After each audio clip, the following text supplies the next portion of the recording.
Today's the day the GTA 6 was supposed to launch until they pushed it back 6 months. Let's talk.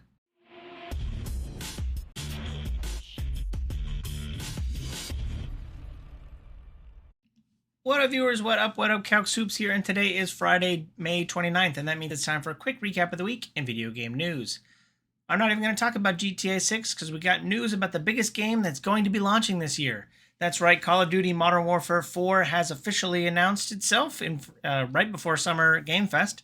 So taking a little steam away from that, Jeff Keighley. But we'll probably get more there. But we did get a release date because they definitely wanted to be a few weeks before GTA. It is releasing on October 23rd. So sooner than, they've been kind of, most of the Call of Duty's been kind of aiming for like the last week of October, first week of November. So this feels a little bit early. And Modern Warfare has taken us to North Korea. So, we're no longer running around the Middle East or fighting Russian soldiers. We are in North Korea. So it should be an interesting place to hold a Modern Warfare game. I know a lot of people are excited for DMZ to come back and lots of other stuff. So we'll probably get more coming out of Summer Game Fest, but Call of Duty has been announced, and we're looking forward to it. Speaking of games we're looking forward to, I am very excited that 007 First Light is here. It is currently at an 87 rating on Metacritic. I've heard only great things. I'm very excited for the game. I haven't picked it up yet, but I will dive into it. I've already heard about the 3-hour tutorial that kind of takes you through what it's like to be James Bond. But yeah, I'm ultimately very excited for 007. And excited that video games are launching. That's the first of many video games that launched this week that we will talk about. But let me know if you picked up 007 and what you think of it down below.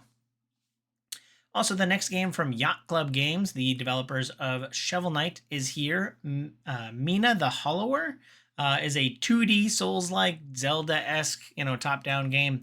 And it is currently sitting at a 92 Metacritic, which made me stop and think, do I need to pick this up? I know that Shovel Knight was highly rated, and I'm not the biggest fan of like 2D platformers, other than like classic Mario or something like that. But yeah, I'm very curious. I also don't know quite what 2D Souls like means. So, but a lot of people are really liking it. So 92 Metacritic is kind of where somewhere in the 90s is like you.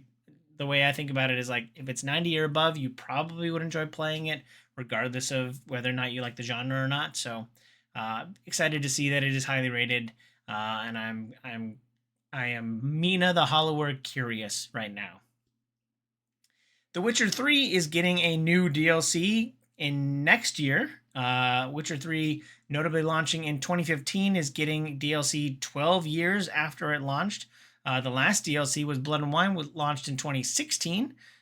So it's been 11 years since The Witcher 3 launched. It'll be 11 years since Blood and Wine launched when the new DLC comes out. And it's speculatively supposed to be sized as big as Blood and Wine. So Blood and Wine added like 30 hours of gameplay to an already like 200-hour game. So just imagine that we're going to be getting a lot, but it is still pretty surprising that we are getting 30 hours of content for a 12-year-old game. And I don't know how this kind of relates to like, are these separate teams working on Witcher 3 and Witcher 4? Or are these like, are we working on Witcher 3 DLC? I'd rather have Witcher 4 earlier, but this could be two separate teams working on, DLC as well as the next game. But I presume that this also means that Witcher 4 is not coming out in 2027 because I don't think they would want to drop both of those in the same year. So now we're looking at 28 for Witcher 4. So I'm, a little bit more hesitant that we're not getting Witcher 4 based on this new news. But we're not getting Witcher 4 next year based on this news. One of my most anticipated games, probably my most anticipated game actually, the top of my list of games I'm excited for right now, has been delayed. Microsoft's Fable reboot was initially planned to come out in 2026. It's the next RPG. There was a whole presentation a couple years ago about, they'll have a big major RPG every year for the next couple years. That's how we got That's how we got like the Bethesda RPG. We got Avowed. That Fable was supposed to be the next one. Then Elder Scrolls 6 is somewhere behind all that. But unfortunately, Fable will be launching in 2027, but it won't have to wait long in 2027 to play it because they've announced the general month of February of 2027. So I'll be looking. That'll probably be the first game I'm looking forward to next year. Speaking of accidentally mumbling about Star Citizen, Star Citizen has reached a major crowdfunding milestone in that it has crossed $1 billion. People have put consumers have put $1 billion or crowdfunded, like the people are like donating billions of like now millions upon millions, up to $1 billion to Star Citizen, a game that has been in development since 2014. Just announced like a $5,000 ship that you can buy.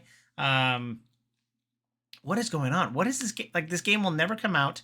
It is already lucrative, even though it doesn't have a 1.0 launch date. Are people okay? Like, is this a cult? Blink twice if you're in a cult and Star Citizen is your Lord and Savior. Yeah, I'm not sure. Every time I hear Star Citizen news, they pass some major milestone.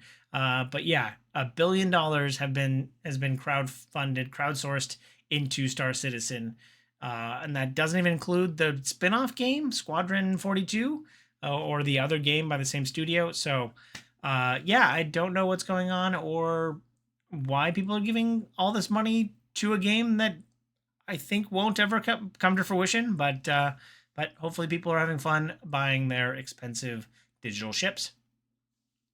Speaking of expensive, the Grim Reaper of RAM memory prices has come for Gabe Newell and his hardware portion. The Steam Deck is now officially had a price increase due to memory hardware issues. And everyone's touting the 1 terabyte version, the biggest version that used to be $650, which was already kind of pushing towards the upper end, is now $950.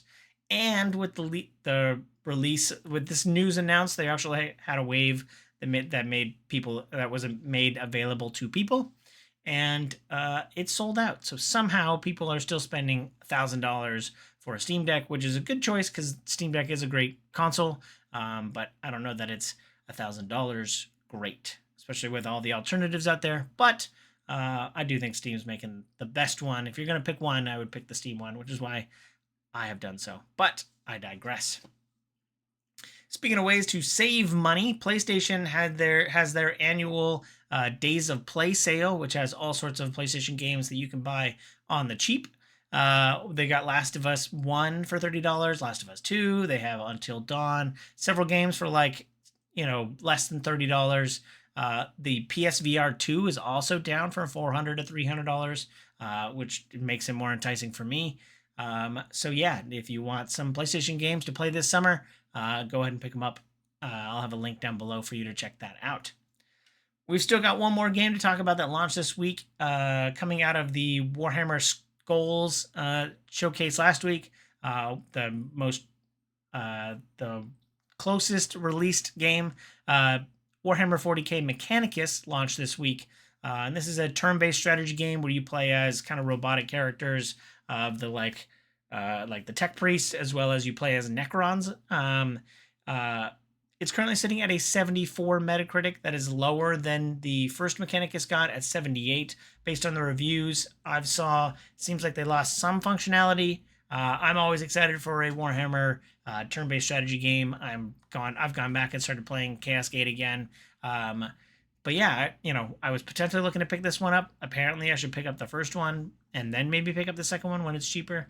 That's kind of what the story I'm getting from the fact that the ratings are lower than the previous one was. So unfortunate to see that, but it's still a 70 rated game. So if you're looking for some Warhammer content to play while you wait for Dawn of War 4, this could be up your alley. Last but not least, we've got a leaked video game, or coming out slightly ahead of Summer Games Fest, where we assume it'll actually get a full showcase. There was a Lego kind of SimCity-esque game that was kind of hitting the internet. Again, the games industry is full of rumors and speculations a lot of times.